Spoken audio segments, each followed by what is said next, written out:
porque se Porque conmemoró, plantó perdón. un árbol, me dijo Matías. No. Yo lo que quiero es que es una explicación, Bien, digamos, pará, no lo sí. sé. ¿De Digamos, qué árbol lo he estamos visto. hablando? ¿De qué planta estamos hablando primero que nada? No, sí, no lo que vos querés, escúchame. Se conmemoró un nuevo aniversario del golpe de Estado de marzo del 76, así que se conmemoran los 45 años del golpe de Estado, ¿verdad? Y bueno, yo particularmente quería preguntarte, porque vi a distintas personas en redes sociales que plantan un árbol. Sí, la verdad que es Vos plantaste uno. un quebrachito. Un quebracho. ¿En dónde lo plantaste? Se lo compré a la gente de Incupo, que tienen su lugar de no sé cómo se dice, de crianza, ¿no? No sé cómo De se vivero, dice. sí, De tiene vivero, como un vivero muy particular. como un vivero ya en la Lola. Sí. También como una manera de apoyar a Incupo, que tiene tantísimos años. Y también está vinculado con el 24 de marzo, porque fue una organización muy perseguida. Así que bueno, planté un quebrachito ahí en casa con los chicos para justamente plantar memoria, que fue una muy linda iniciativa de los organismos, de un modo más, que siempre todos los años se va buscando la vuelta para poder continuar con este trabajo tan necesario de memoria y verdad y justicia, porque realmente en cada acto, en cada oportunidad que se da, siguen saliendo un montón de cosas, un montón de, no solo para las generaciones nuevas, que es tan necesario que se pueda seguir instalando la temática, sino para la gente que atravesó de manera directa o no tan directa la dictadura militar en nuestro país, donde todavía hay muchísima gente que no se anima o que no ha hablado en su familia de lo sucedido, a pesar de que parece una locura, digamos, pero por eso es tan necesario que cada 24 de alguna manera se instale el tema, como para generar esa oportunidad a familias enteras que todavía no han podido abordar la temática. Pero Lali, ocultar la parte de la historia o olvidarla para poder sobrellevar el futuro mejor, ¿no es bueno? Y a veces es una tentación, o en determinados momentos a veces es necesario, digamos, porque es muy dura la realidad y a veces uno intenta hacer de cuenta que no pasó.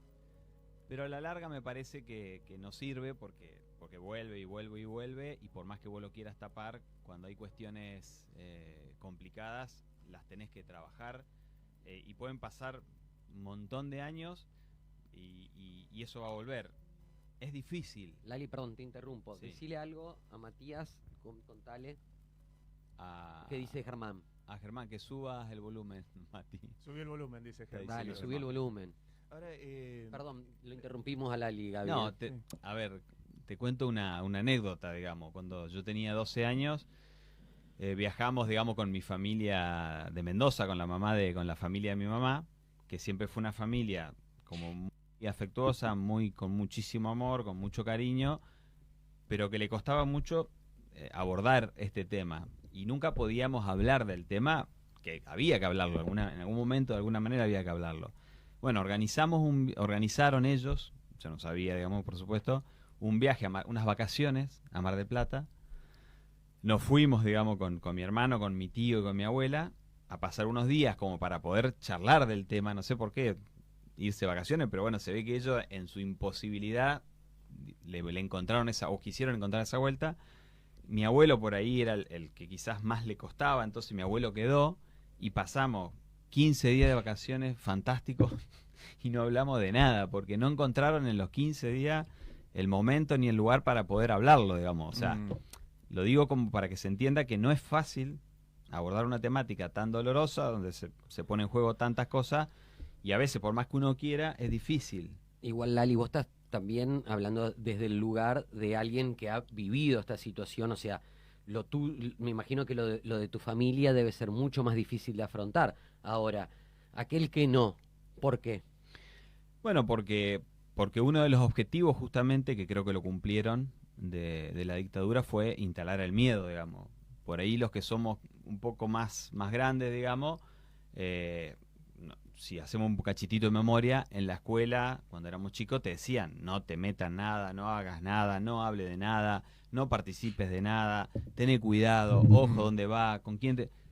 Pero estaba instaladísimo, obviamente que a nosotros, mucho más quizás, digamos, qué sé yo, pero a los jóvenes en general, la consigna era no participe de nada, no te metas en el centro estudiante ni si te ocurra, no organices nada, no, o sea, esa era lograron meter ese miedo en la sociedad toda durante muchísimos años, hasta que de a poquito por ahí se pudo empezar a hablar un poco más. Los jóvenes empezaron como a perder esa historia tan reciente y empezaron como, hasta por desconocimiento, a actuar más naturalmente, como hace el ser humano, de ser más libre, de reclamar, de protestar, de lo que fuera cuando algo no te gusta, y se empezó a cambiar, pero antes no se podía hacer nada, digamos. Ahora, hay un miedo, Lali, digo, que esto, en cierta manera, y lo decía recién Edu, ¿no? Cuando hablaba un poco de la cuestión de la memoria en sí, del olvido, de que se vaya degradando y se vaya perdiendo, porque te digo que hay dos cosas que por ahí pueden molestar y en todo caso doler. Primero, el hecho de tener que revivir. Y el otro también, perdón, el de la ignorancia. ¿Por qué? Charla, por ejemplo, yo que trato por ahí con alumnas que son docentes jóvenes, te dicen, la guerra de Malvinas me parece algo raro para mí. Y estamos hablando de guerra de Malvinas porque también estaba dentro del plano de la dictadura, ¿no? Fue en el 82. Entonces, ¿cómo Argentina estuvo en guerra? Te lo digo posta, ¿verdad? Sí. Entonces digo, viste, no sabés qué te pega más, si a una persona tener que revivir todo eso, todo ese terror, o aquella que de golpe se encuentra con algo que le resulta totalmente surrealista, casi te diría, ¿no?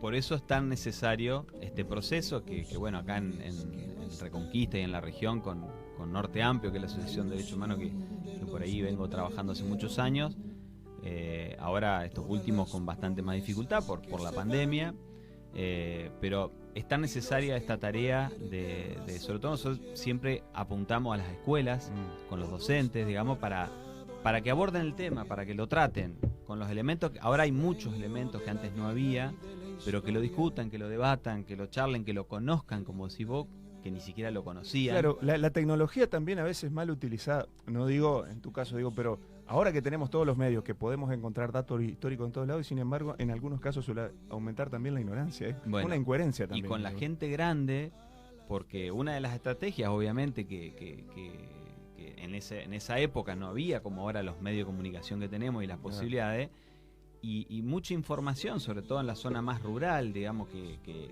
más inaccesible todavía, la información siempre llegaba tergiversada. Entonces están los mitos de, digamos, que yo siempre, más de una vez me lo han dicho, y yo les digo, decime un ejemplo, que siempre, no, que ponían bombas en los jardines de infantes. No existe eso, no hay dame un solo ejemplo pero era un mito que circulaba. O por ejemplo, que eso, cuando fue la masacre de Margarita Belén, en los medios lo que salía era que un grupo de compañeros de los detenidos quiso como en el traslado liberarlos y sin querer mataron a todos y no lastimaron a ningún policía. Más que obvio que no fue así, sino que los bajaron y los fusilaron.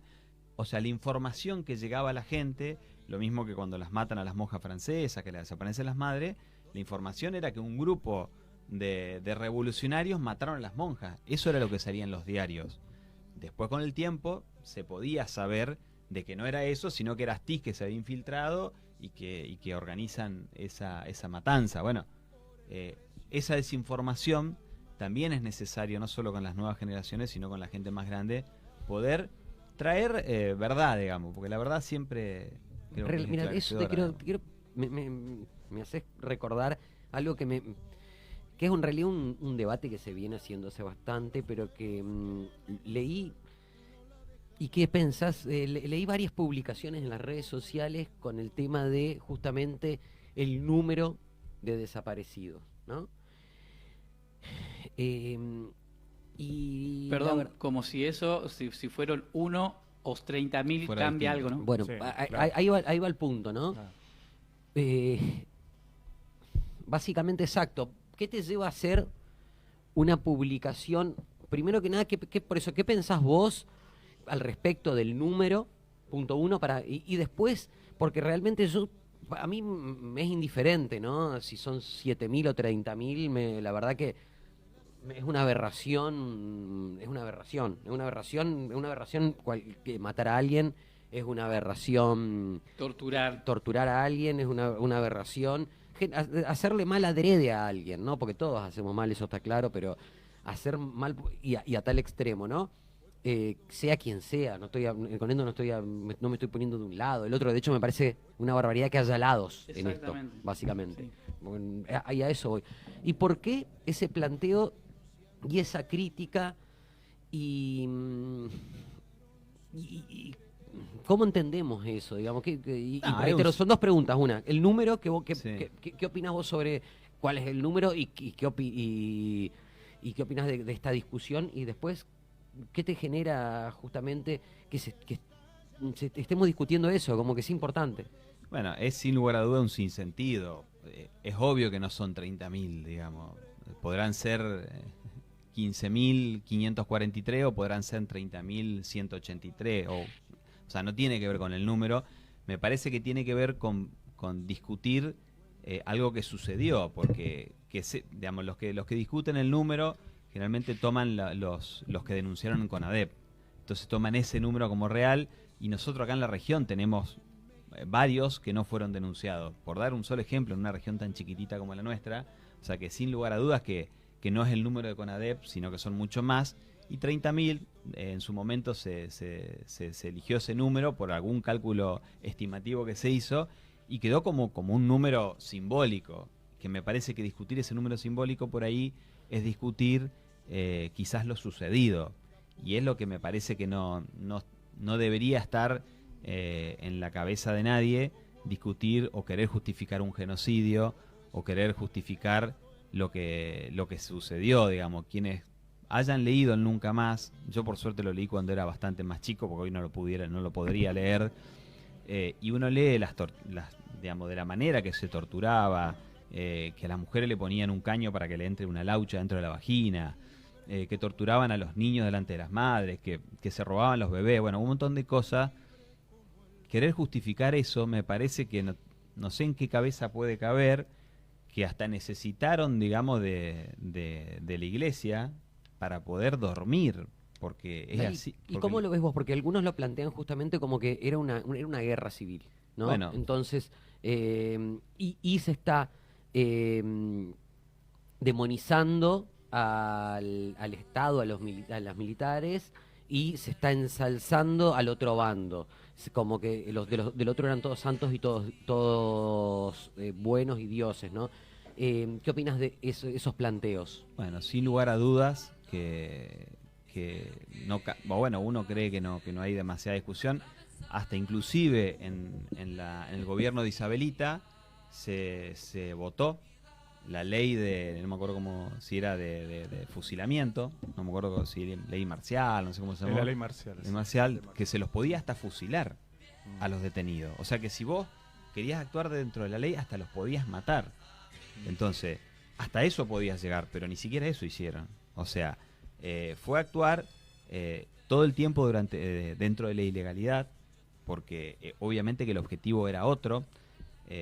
Yo te puedo nombrar un informe donde sale mi papá, por ejemplo, del año 60 y pico, donde tenían, digamos, absolutamente todos los datos de quién era él, dónde vivía, con quién estaba. Perdón, discúlpame, como por ahí para la gente que no sabe, Lale, porque estuviste el año pasado, creo que en noviembre con nosotros, ¿por qué te están, si querés brevemente nomás, ya que lo nombraste a tu papá, contar por qué te llamamos a vos para que vengas a hablar de esto? Bueno, porque tengo mi militancia en derechos humanos desde hace muchos años. Tengo mi viejo desaparecido, mi vieja primero muerta, desaparecida, y después encontramos los restos, y una tía también fallecida antes del 76. Y bueno, como decía recién, tenían absolutamente todos los datos, 60 y pico, muchísimos años antes. O sea que si se hubiese querido actuar dentro de los márgenes de la ley, se podría haber hecho, se los podría haber tenido, metido preso, enjuiciado con todos los beneficios de ser enjuiciado como corresponde. Y creo que el objetivo era otro, justamente, era no solamente, como lo dijo en un montón de documentaciones de la Junta Militar, era no solamente matar a quien podría participar más activamente de algunas organizaciones armadas o no, políticas, gremiales, sino también matar a quienes simpatizaran con ellos, y también finalmente matar o desaparecer a quienes dudaran en el pensamiento, si estaban hasta a favor o en contra, digamos. O sea, más que claramente, creo que hubo un objetivo de poder instalar un sistema, más que nada económico, que no fue solo en Argentina, digamos, la Escuela de las Américas, digamos, cuando vienen a capacitar en los métodos de tortura a los militares, de los métodos que usaban los franceses en Argel. O sea, esto fue algo muy planificado. Y lo que dijiste hoy, había cierta simpatía con algunas cuestiones nazis, ¿no? Por ejemplo, lo de los nazis en aquel momento, es decir, fusilaban en público. Te encontraban en la calle, bueno, te curaban un dadito, pum, eso es una diferencia que se vio claramente en la mayoría de las provincias con Tucumán, por ejemplo. En Tucumán, el método que usaban ellos de Bussi, que se hizo tan famoso, a diferencia del resto de los lugares que te secuestraban o te torturaban o te mataban siempre de noche, escondida, en Tucumán lo hacían de día, y si podían, al pleno centro, abrían la puerta y tiraban los cadáveres en la calle como para que la gente viera y justamente generara mucho más temor y impresión y generara ese impacto que ellos querían. Ahora, Lali, y esto es una pregunta más teórica que otra cosa, pero y teniendo en cuenta todo esto, porque digamos hubo violencia de los dos lados por diferentes razones. Hay, digamos, claramente era gente que protestaba porque porque no tenía libertad para pensar. Sí, o porque quería otro mundo, digamos. Está bien, pero no se lo permitían manifestar de manera libre, ¿o sí? Y creo que el sistema, digamos, instalado en la historia del mundo, digamos, no de Argentina solamente, creo que Gandhi fue el único que de manera pacífica logró la revolución, fue consiguiendo algunas cosas, con también un montón de muertos, pero él de manera pacífica. En la historia de la humanidad, y creo que un poco es muy, muy reducida y sintéticamente, la evolución que han ido haciendo los distintos grupos que tenían algún compromiso con distintas líneas o distintas cosas, que terminaron, obviamente, muy influenciados por un contexto internacional, que en todo el mundo se estaban viviendo revoluciones. Creo que vieron que el camino pasaba por ahí. La mayoría, mis viejos, los dos arrancan su militancia con la iglesia, digamos, en movimientos católicos, y después en la evolución... ¿Ellos se habían conocido en un campamento? Era un campamento universitario de trabajo, con el cura Lloren, digamos, que se hicieron en todo el país. Mi vieja, digamos, arrancando con la iglesia de allá de Mendoza, haciendo clases de apoyo a los chicos del basural, y mi viejo acá en La Cortada, que el primer barrio carenciado, vamos a decir, de Reconquista, donde se empezó a trabajar socialmente. Después en el tiempo se conocen, pero la mayoría de los grupos arrancan con militancias, digamos, con otros caminos, y fueron haciendo un camino en el cual terminan resolviendo que el camino era ese, digamos. Hoy uno lo ve, por supuesto, como quizás como equivocado, como incorrecto, como que no funcionó, como que... Ahora, Lali, por eso y en ese sentido, mi planteo es el siguiente, a ver si coincidís vos, habiendo vivido todo esto, que la verdad que uno dice, la verdad que es admirable lo tuyo, esa es la realidad, y de verdad, no sé que yo te aprecio en lo personal, pero la violencia la condenamos en todo sentido y en todo momento. Y creo, yo por ejemplo tengo amigos que pertenecen a las fuerzas, y la verdad que no los veo, salvo que no sé, que le laven la cabeza y que siga siendo como era cuando era más pendejo, que era mi amigo, pero en el fondo sea otra cosa, y siga demostrando cómo es el pendejo. La verdad que no lo veo generándole violencia contra nadie. Entonces no condenamos a todos los militares, claro está, hay que diferenciar, yo al menos, y obviamente condeno a cualquiera que haga violencia en el lugar en el que esté, y me parece, por eso no sé qué pensás vos, pero porque uno va a las redes sociales y es o sos zurdo o sos facho, y me parece que es una discusión banal, sin sentido, que no nos va a llevar a ningún lado, porque podemos pensar de un montón de maneras diferentes, pero me parece que no tenemos que extremizar y polemizar. No es que si yo digo una cosa, estoy de un lado, digamos, me parece que tenemos que aprender a hablar de esto, a discutirlo y a entender de que la violencia no nos va a llevar a ningún lado, de que discutir si son 30.000 o 17.000, pero o 7.000 o lo que sea, es lo mismo, matar, digamos, decir no porque vos sos un zurdo y ustedes fueron los culpables y no sé qué, y ahora se endiosan y los caen, cambió no sé qué. Cambió de lado la fobia. Viste que lamentablemente nos llevó a eso, porque en aquel momento, es decir, el diablo era el zurdo, vamos a decirlo así, ¿no? Lo digo con todo respeto. Y después... No, pero digámoslo, porque tenemos que hablarlo para pero poder... a partir de la llegada de la democracia, y nos perdón, la fobia Gaby, fue cambiando de lugar. Y nos corregimos y por eso se lo estamos planteando a la ley, para que él nos corrija, no diga, no, boludo, está diciendo una barbaridad. Claro, por eso digo, viste, qué difícil ahora el equilibrio, porque en aquel momento de decir Satanás es zurdo. Y de golpe, cuando ante la llegada de la democracia, cuando más o menos estamos tratando de encontrar equilibrio, cambia también, no sé, promovido por quién, pero cambia también, digamos, la fobia. De golpe viene la fobia hacia el uniforme. Entonces, es decir, el diablo pasa a ser aquel que porte cualquier tipo de uniforme de fuerza de seguridad.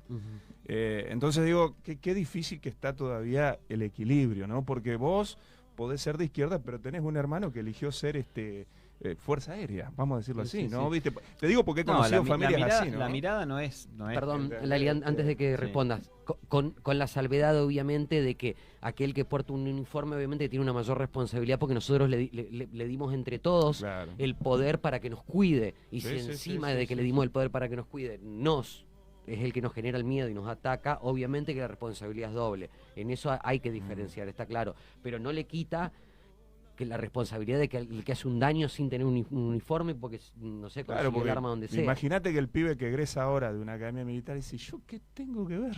No, por supuesto que de mi parte y de muchísima gente, creo que no hay una fobia hacia las nuevas generaciones, ni tampoco hacia las generaciones viejas, a todos. A ver, la condena es a quien cometió un delito, por eso el proceso siempre fue de justicia. Y en los juicios siempre se intentó enjuiciar a quienes se tenía pruebas. Hay un montón de personas que no había pruebas y sabemos que fueron partícipes, pero nadie lo puede testimoniar y están libres porque en los procesos de justicia, pero que fueron tan necesarios porque no hace tantos años, que fue la causa famosa 050 acá de Reconquista, que mucha gente, cuando se contaba la historia de que acá en Reconquista se había robado un chico, de que habían torturado a chicas menores de 18 años, de que los torturaron, de que desaparecieron un montón de gente, la gente decía, no, eso acá no pasó, eso es mentira, eso dicen porque... Entonces por eso fue también tan necesario el juicio, para con todas las garantías de la ley, que se los pueda enjuiciar, se los pueda condenar, con toda, justamente como digo, con todas las garantías, a cada uno con su pena, depende del delito que hizo, para que de alguna manera se pueda demostrar que todo eso que se decía fue cierto, porque si no hay justicia, es muy difícil la reconciliación. Es muy necesario ese acto de justicia para, como dicen ustedes, con las nuevas generaciones que no tienen absolutamente nada que ver con nada, no se los mire con cara de que ustedes también son responsables, con resentimiento, o con un resentimiento, porque justamente, a ver, yo estoy orgulloso del ejército argentino, de San Martín, de Belgrano, de Güemes, de tantas mujeres y hombres que han sido ejemplo para los argentinos militares y que justamente no tienen nada que ver con Videla, con Galtieri, con Viola, que son, para mí al menos, respeto a quien piense distinto, una vergüenza para la Argentina. Y no me quedo con ellos, no los pongo a todos en la misma bolsa, porque sí tengo, digamos, de las personas que más admiro, digamos, algunas son estos que digo, que uno los lee o adelantados en su época por una cantidad infernal de años. San Martín y Belgrano son militares adelantados añares, digamos, y son vos militares. Sabés que yo tengo un encontronazo en eso en mi cabeza, porque de hecho, yo, obviamente que creo que todos compartimos, ojalá no debería existir, no tendríamos que tener fuerzas militares ni policiales, de hecho, está bien, ¿no? Para eso tendríamos que dejar de ser seres humanos, eso está claro. Por eso, y a veces es para mí contradictorio cuando tenemos ciertos héroes que son militares y que sus logros fueron matar gente, aniquilar, conquistar, matar. Por eso, pero ¿defendernos de quién? De nosotros mismos. Bueno, de otras personas. Porque para mí cualquier guerra, digamos, es matarnos entre nosotros, básicamente. Estamos reconociendo distinciones que no existen. perdón, inventando distinciones que no existen en realidad, porque, reitero, realmente creo que somos todos seres humanos. Pero bueno, Lali, ¿por qué Lali? Ahí nos dice Juanpi. Porque Lali, yo en esa época me llamaba Alejandro, entonces Lali, porque siempre me decían, ¿y Lali qué tiene que ver con ¿En Raúl? aquella época cuándo? Cuando vivía en Buenos Aires. Tenías otro nombre. Teníamos documentos, identidades falsas para que no nos detengan, digamos. Sí. Protección al testigo. Claro. No precisamente. Sí, no precisamente, pero bueno. Y bueno, entonces de ahí mi hermano no le salía Ale y bueno, Lali. Y de ahí me queda el sobrenombre. Digamos. La pregunta, porque lo que te pregunta acá Juanpi, en realidad, si eso es una manera de mantener viva la memoria. Y es un modo, digamos, de justamente de no olvidar y de mantener vivo lo sucedido, ojalá que podamos en esta contribución también a la memoria, contar con un sitio de memoria acá en Reconquista, la cantidad de material que tenemos para... Yo, en lo personal, tengo... el otro día encontré, porque seguís encontrando, seguís revolviendo cosas, y encontré mi abuela fue siempre mi abuela de acá, digamos, impresionante como, aparte de contarnos y relatarnos, cómo nos escribió la historia, porque uno se olvida, y a veces como un mecanismo de defensa, que vos decías hoy también, se olvida de cosas se olvida, digamos. Quiere olvidarse. Se quiere olvidar, digamos, o no, pero quizás inconscientemente lo olvidas. Entonces tenemos muchísimo escrito, y el otro día me acordaba justamente de charlando, no me acuerdo con quién, de cuando desaparece mi viejo, que mi abuela hace un montón de cosas antes de volvernos, entre ellas intentar ver qué pasó, llegar hasta la casa, que era todo un evento, no es que vos te ibas a la casa donde vivías, sino que tenías que ir con mucho cuidado a ver cómo accedías, y se contactó con algunos compañeros, que hoy todos esos compañeros que mi abuela se contactó están todos desaparecidos, que había una manera, digamos, que ella por suerte conocía, que era a través de un clasificado en el diario que vos publicabas, te citabas de cierta manera, en cierto lugar, con cierta característica, para sentarte en un bar para poder charlar. Y encontré ella guardaba y ordenaba todo, encontré el recorte de Clarín del recibo del pago de la publicación del clasificado. O sea, como digo, cuántas cosas que se tiene para poder de manera, no sé si decirlo, didáctica, poder enseñar y poder contar la historia a los más jóvenes que puedan conocer lo sucedido a través de todos los testimonios, digamos, y documentales de todo tipo que haya. Hoy por suerte también tenemos muchísimo, no quedamos solamente con el Nunca Más ni con la historia oficial, que son documentos durísimos y quizás, digamos, no muy apropiados, porque vos hoy, imagínate, una escuela secundaria, ves la historia oficial y no querés meterte en nada, porque claro, vos decís, la puta, me pasa esto y no, digamos, no, es un material duro, digamos. Sí. Pero en su momento era muy necesario sacar eso, y que eso sea lo que se sepa y lo que se conozca. Bueno, hoy hay muchísimo material con distintas miradas, con distintos documentos para aprender de la historia y aprender de lo sucedido, y cada uno hará su aporte, pero que los jóvenes puedan conocer lo que nos pasó y en base a eso hago uso de mi ignorancia en este caso, digamos, figura dentro de los planes de estudio y se aborda profundamente. ¿Entendés que sí o sabés?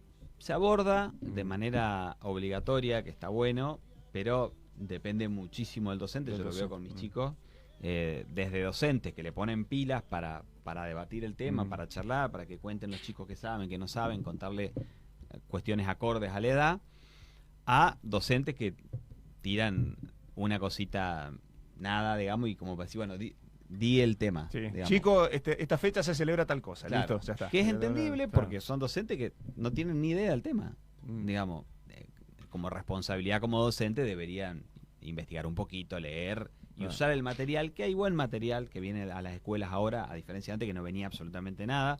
Yo en el secundario jamás nos hablaron del tema en ningún año, ninguna materia. Y ahora desde la primaria se va tirando un poquito y se va, digamos, intentando instalar. Ahora el miércoles, me llamó Milce el otro día, van a colocar una placa ahí en Ansafé con el nombre de los desaparecidos docentes, que mi viejo era docente. Entonces son distintas maneras de mantener viva la memoria en los lugares donde transcurrieron, donde ellos trabajaron, estudiaron, donde transcurrió su vida, ir plantando esos mojores de memoria para que el que pasa, va y mira, diga, mira, en el profesorado, por ejemplo, hace muchos años pusimos una placa en el profesorado y no había ninguna placa, y no hace tantos años, donde hay un grupo de docentes y de alumnos que desaparecieron, que pasaron por esa institución, o sea que cuesta y no siempre es fácil instalar esos mojones de memoria. ¿Cuál es la mejor manera de generar memoria y de hacerle de conocer a los chicos lo que pasó? Y eso ¿cómo es la mejor manera? Y la otra es, ¿memoria para qué? ¿Qué estamos buscando? ¿Qué se pretende con esto? ¿Qué sería lo mejor lograr? Mira, creo que la mejor manera es tratar de abordar el tema lo más ampliamente posible, que realmente haya como un aporte, un debate, no sé cómo llamarlo, un aporte bastante amplio sobre la temática para que los jóvenes puedan.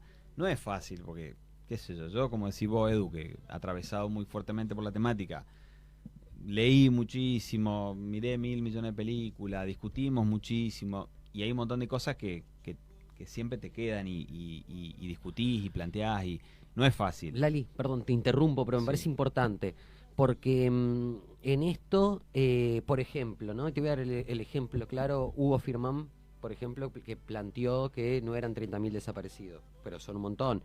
De hecho, que yo la verdad que pienso, yo creo que no tiene sentido discutir eso, básicamente, ¿no? Ahora, también hay un gran rechazo y una gran condena a quien plantea eso. Si por ahí lo plantea, no, porque también escuché, por ejemplo, que Meijide, que digamos está muy involucrada y no le podemos decir, también hablaba sobre el tema del número pero es correcto por ahí, porque no genera también un miedo. A ver, yo hay preguntas de hecho que te las hago igual, porque la verdad que si me quieren criticar, que me critiquen, pero yo la verdad que obviamente no cabe la menor duda de que, como te lo dije, admiro que estés hablando de esto, y la verdad que es increíble, y que pueda preguntarte de hecho y decirte las cosas porque no las sé, ¿me entendés? Entonces, por ahí el miedo a decir una cosa incorrecta o mal evita que yo pueda saber realmente cuál es la verdad, qué es lo que pensamos, y poder debatir todo de verdad, de una, porque si yo no me animo a preguntarte, no sirve de nada la nota, realmente no salgo sabiendo lo que quería. Entonces, por ahí no se condena mucho al que dice algo así como dijo Hugo en su momento, que lo reacciona como que diciéndole vos formaste parte de eso. Por ahí se los condena mucho, no es mi mirada personal sobre todo. Yo soy, qué sé yo, a ver, me crié así, mi abuela, mis abuelos me trataron de generar esa mirada, digamos, primero de no tener odio, porque el odio no te lleva a ninguna parte, y después de entender, porque aparte es así, digamos, yo lo viví en mi familia, digamos, como también charlábamos la vez pasada. Mis dos tíos biológicos, totalmente distintos los dos, y los dos con distintas miradas sobre la temática, y uno que compartía mucho más y que se moría de ganas de hablar sobre el tema, no lo lograba hacer, y el otro que quizás coincidía menos, tampoco quería hablar de absolutamente nada, digamos, porque quizás no lo quería hacer. Cada uno, y eran familiares, digamos, a mi tío de acá de Reconquista, murió su hermana más chiquita, que él tenía adoración por ella, y su hermano, y reaccionó de una manera totalmente distinta a mi otro tío. Lali, lo tuyo es espectacular porque estás diciendo eso, y alguien por ahí que no lo vivió y con una mirada política, porque viene desde otro lado, lo condena totalmente. Desde los dos lados, te digo, como el que dice eso de 15.000 o 7.000, que sé yo, no sé, o que no son 30.000, no importa, facho, que sí, sé volviendo yo, a eso, lo del número Mati. tiene que ver con lo que dice, con la cantidad de denuncias que hay. No, ya sé. Y lo otro, y el otro, del otro lado, es zurdo, no sé qué sé yo, que esto, que aquello. Montonero, pone bomba. Por eso, y por ahí ni siquiera ninguno de los dos vivió esta cosa. Y tiene que ver con una cuestión de una mirada sesgada política y extremista, que es lo que creo que más mal nos hace. Y me parece que eso es lo que tenemos que tratar de vencer de una vez, y entender de que no es la solución, porque ese es el odio, que al fin y al cabo no aprendimos un carajo. Estamos volviendo a hacer lo mismo, ponernos enemigo y enemigo. Y, qué sé yo, y somos, la verdad, el zurdo puede ser tu hermano, el militar puede ser tu papá. Entonces, en muchos casos pasaba eso. Sí, ha pasado, sí, totalmente. Por eso, entonces, somos todos seres humanos. Sí, no, en esto concuerdo con Edu, porque he escuchado personas de 25 años totalmente apasionadas, o de un lado o del otro, y una vez le dije, pero vos estuviste ahí. Por eso, para Lali aseverar no eso, o sea, está condenando claro, eso, sí, por eso. porque reconoce que se puede equivocar a alguien, Sí. puede no saber, y cuando no es malintencionado, creo que no que está bárbaro que diga, ¿no? Después de la que pasó, y yo creo que si estaría en su lugar, no sé si podría contener esa rabia y esa ira. Y la verdad que por eso realmente Puede ser entendible la pasión, pero digo... No, pero también aparte que es un proceso, como en cualquier tema, cuando uno más aprende, tiene más responsabilidad con el conocimiento que tiene, y tiene también que ser más tolerante con quienes, a lo mejor, como si vos con 25 años, leyó, miró, escuchó y habló un montón del tema, pero es un proceso que uno hace. Así como hoy pensás distinto hace 10 años, obviamente que uno mantiene una esencia de pensamiento, pero vas haciendo miradas. Uno, digamos, creo que tiene que ser un poco más amplio en cuanto a no condenar tan contundentemente ciertas cosas, porque es una mirada que hoy la podés tener y que después la podés también ir cambiando, porque yo te digo, por ejemplo, a ver, yo como veo a mis padres en esto de, bueno, pero vos justificás que tus viejos, no sé qué, no sé cuánto. Mira, yo te la hago mucho más sencilla. Yo escuchando, está bien, nadie te va a hablar mal de tus padres muertos, o es difícil que pase, pero escuchando y conociendo a la gente que los conoció, gente que no los conoció o que los conoció menos, digo, pero no directamente conmigo, pero que se refiere a ellos, y viendo qué es lo que ellos hicieron, que hoy a mí, yo en ese sentido la verdad que los admiro, porque a pesar de que a lo mejor uno intenta transcurrir la vida de una manera colectiva, solidaria, generosa, estoy años luz de lo que veo que ellos hicieron, digamos, de poder vivir una vida totalmente holgada, totalmente, sobre todo más mi vieja, que venía de una familia, digamos, como muy acomodada, digamos, en Mendoza, irte a vivir a una villa de Buenos Aires, y ya de entrada vos como que decís, bueno, algo de mérito tiene esta mina, porque, digamos, que no esté pensando en su interés personal. Claro, no lo hizo por guita. Entonces, vos decís que esté haciendo eso, es evidente que lo hace por una convicción y un convencimiento, que vos después difieras en un montón de otras cosas, el método, la forma, el camino, que en eso es una discusión larguísima que llevaría horas para poder aportar mucho más elementos, porque vos tenés que contextualizarte también en esa época, decir, el bombardeo de la Plaza de Mayo, hoy ese mismo joven que dice, no, las Malvinas, vos que hoy te entra en la cabeza que pasan los aviones en Plaza de Mayo en Buenos Aires y tiran bombas y mueren 300, 400, 600, no me acuerdo cuántas personas murieron ahí, es un poco como loco y genera un clima como bastante distinto para vos predisponerte a decir, no, yo voy a seguir reclamando con el cartelito, no, yo me voy a defender, digamos, porque me están matando. Bueno, es una discusión como para mucho tiempo y seguro arranca mucho antes todavía. Pero cuando uno ve qué es lo que hicieron y hacia dónde, qué intereses defendían, a mí como que me deja muy tranquilo. La vida de mi viejo, la verdad que a mí me deja muy tranquilo. Bueno, ahí está, también nos siguen escribiendo. A ver, pero por eso te... claro, no había visto que estaba el mouse aquí. Nos está escribiendo Gabriel Caballero Sartor, te mandamos un abrazo, viejo. Desde España, desde Alicante, Alicante, donde son las especias. Claro, él dice, ¿habrá alguna forma de enseñar las dictaduras desde una mirada central? Dice, me refiero a que no sea ni de derecha o de izquierda, como se suele dar habitualmente, porque sí, se ha cuestionado muchas veces que hay, por ejemplo, el caso de docentes que tienen una simpatía hacia un lado o hacia otro, ¿no? Estoy medio harto de la mirada militar y de la mirada de izquierda, nunca datos apolíticos y sin admiraciones hacia un lado o hacia un lado o hacia el otro en concreto. Me refiero, si los milicos mataron 30.000, si los montoneros mataron 1.000 y algo más, no hay datos para hablar desde las víctimas que no habían formado parte de nada y terminaron desaparecidos igual. Bueno, obviamente, sí, se ha dado también eso, ¿no? La liga, es decir, que por ahí te encontrás con educadores que tienen simpatía también hacia un lado y hacia el otro y generan, como ¿no? con todos los temas. La idea es que el tema se lo debata, se lo trate de abordar de manera más académica, para eso están las escuelas y es un ámbito interesante, que hay que aportar distintos elementos para aportar a la verdad.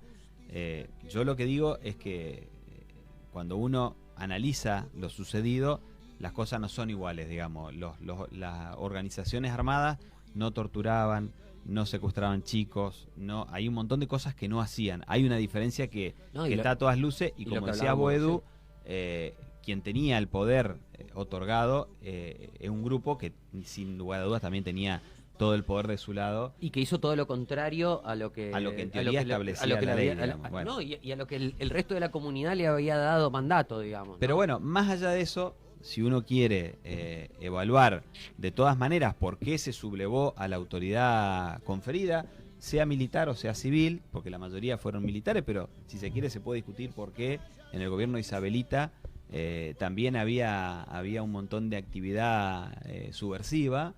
Y bueno, es para discutirlo y para ponerlo sobre la mesa y poder en algún momento, parece que pasó tiempo, pero en realidad en el tiempo de historia es poco quizás, y bueno, a medida que seguramente vayan pasando un poco más de años, se podrá ir aportando un poco más de conceptos, pero para eso también es importante que la historia quede plasmada y constituida, porque si no vamos a ir perdiendo los elementos también para poder debatirla, digamos, si no se generan ámbitos de construcción. ¿Le cedemos la última pregunta a la arquitecta? Yo tengo una pregunta con respecto...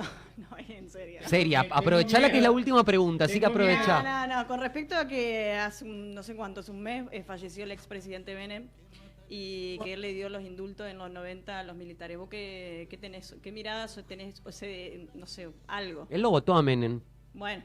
No, por supuesto que no lo voté a Menem. No sé si por supuesto, pero no lo voté y milité bastante en contra de Menem. Por las políticas todas, no solo por el indulto. Ey, y el 1-1, man. No. Podíamos comprar nunca cosas de... Vos sabés, ahora no podemos remontarnos a la estratosfera. Pará, que quiero saber lo que quiere, lo que... estoy re dormida. Bueno. Lo que dice Lali. Dale tu opinión. Con la muerte de Menem, la verdad que no me genera nada porque... No, perdón, pero no es por la muerte, sino es de las políticas de indulto. Bueno, no, la verdad que sí, que fue muy doloroso. Porque costó muchísimo, y en esto es muy valorable la tarea que hizo Alfonsín en su momento. A partir del 83 fue una... ¿Cómo Alfonsín? A mí me enseñaron que solo los Kirchner... ¿Cómo que Alfonsín? Alfonsín para mí tuvo un papel importantísimo y muy valorable. Por eso digo, cuando uno pone las cartas sobre la mesa, no sé si fue el único país que juzgó a un gobierno de facto en el mundo, no sé, creo que en el mundo, como se hizo acá. Uno puede decir que fue poco, que hubiese sido necesario más, todo lo que vos quieras, pero se jugó a la cúpula de la Junta, que era lo más difícil en el peor momento, cuando se salía de la dictadura. Es súper valorable. Y después, el principal mérito, para mí, es de los organismos, de los familiares, de las abuelas, de las madres, que lamentablemente, con mucho dolor, uno tiene que me duele mucho, sí, por ahí ver en muchos comentarios, digamos, pegarle mucho a los organismos por cosas que no tendrían que ser, que bueno, es para discutirlo también, porque me parece que la labor de abuelas y de madres está más allá de que Eve diga las cosas que dice y que uno no concuerde un montón de cosas, pero creo que madre es algo mucho más grande que la figura de Eve. Yo la conocí muy de cerca a la Keka Kaufman, que era la madre un poco más representativa de Santa Fe, y fue una madre, digamos, muy, muy grosa, digamos, en todos los aspectos, que no tenía mucho parecido con Eve en un montón de cosas, y creo que madres es eso, digamos, no es lo criticable de Eve. Entonces, el principal mérito creo que se lo llevan los familiares, los organismos de derechos humanos, hijos, bueno, acá lo nuestro, lo local, el Norte Amplio, que durante tantísimos años que están peleando por su espacio radial, que está cerrada la radio municipal, y la verdad que es una vergüenza, y me parece que el indulto y el punto final fue un gran retroceso, fue un palazo tremendo, porque todo lo que se había podido avanzar se perdió. Y después empezamos a buscar en los juicios, no sé si se acuerdan, en España, con Baltasar Garzón, y aportábamos para esos juicios, siempre aportando en la búsqueda de la memoria. Y bueno, y después, cuando se pudo avanzar, también, que eso también es muy valorable, en el gobierno de Néstor, que se pudo avanzar nuevamente con el acompañamiento de la sociedad, porque toda la sociedad, o gran parte de la sociedad, siempre la encuesta que se hacían daban altísima, era siempre por encima del 70 y pico %, que quería el nunca más y que quería que se avancen con el proceso de memoria y justicia. Bueno, se pudo avanzar con un empuje muy grande también ahí de Néstor, como en su momento fue de Alfonsín, y bueno, y se tuvo lo que se tuvo y quedó pendiente un montón de cosas, digamos. Bárbaro. Bueno, Lali, muchísimas gracias, la verdad que un testimonio espectacular. Te voy a decir una pavada que sucedió mientras estábamos hablando con Alba, por ejemplo. Ella misma me preguntó, che, ¿suelen en los programas haber entrevistas así? No es por mandarnos la parte, ¿no? Pero digo, donde no, pero de verdad, donde uno puede hablar, donde se te dé el tiempo, donde sea todo con respeto, donde podamos preguntar todo lo que queremos preguntar, porque básicamente, digamos, preguntamos todo lo que teníamos que preguntar. No todo, yo creo que una tercera parte. Bueno, pero quiero decir, hay mucho para charlar. Nos abrimos un montón también, digamos, es para hacer una peña. Más allá de que cada uno tenga su postura o que con algunas cosas esté de acuerdo, con otras no. Sí, en lo que estamos todos de acuerdo es que esto, lo vuelvo a repetir, nunca más. Es que yo creo que, Mati, perdón, aporto totalmente y coincido en lo que vos decís. Creo que esto es a lo que pretendemos. Pretendemos una revolución, pretendemos cambios, pretendemos memoria, acordarnos de lo que pasó, pero creo que el punto está justamente en que podamos hacer esto, en que podamos hablar y respetarnos y tratar de entendernos y tratar de buscar lo que es común para todos y lo que es mejor para todos. Nos podrán gustar algunas cositas, otras cositas no, pero creo que esto es lo que se tiene que dar. Charlas, pudiendo decirnos las cosas sin temor a qué es lo que va a decir el otro y tratando de entender de que el otro también busca lo mejor y entonces llegar a algún punto. Yo digo no a la violencia, sí a la paz, y digo memoria, no repitamos el pasado, aprendamos. Yo no lo viví, pero quiero aprender de esto, bueno, y quiero ir a un lugar mejor. Y eso, darnos la oportunidad de escuchar precisamente a quienes los vivieron, porque es muy fácil, es muy nuestro, ya está nuestra idiosincrasia, lamentablemente, de querer opinar sobre lo que no sabemos, sobre lo que no conocimos, pero nos parece. Así que bueno. Gracias, Lali, pero aparte gracias, y si podés hacerlo con otros, como lo hace con nosotros, sí, hacelo, porque la verdad que al menos a mí me sirve, esto es lo que más me ayuda y esta es la manera.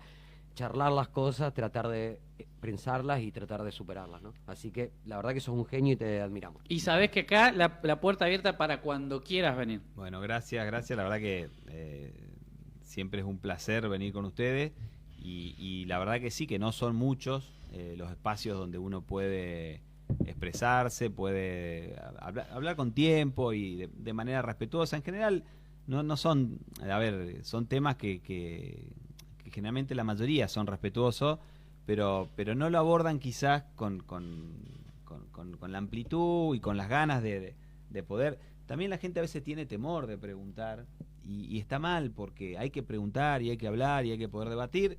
Es lo que genera, no que uno se la va a dar de que sabe todo, ni mucho menos, pero de lo que uno puede aportar desde haberlo vivido desde un lugar quizás mucho más de cerca.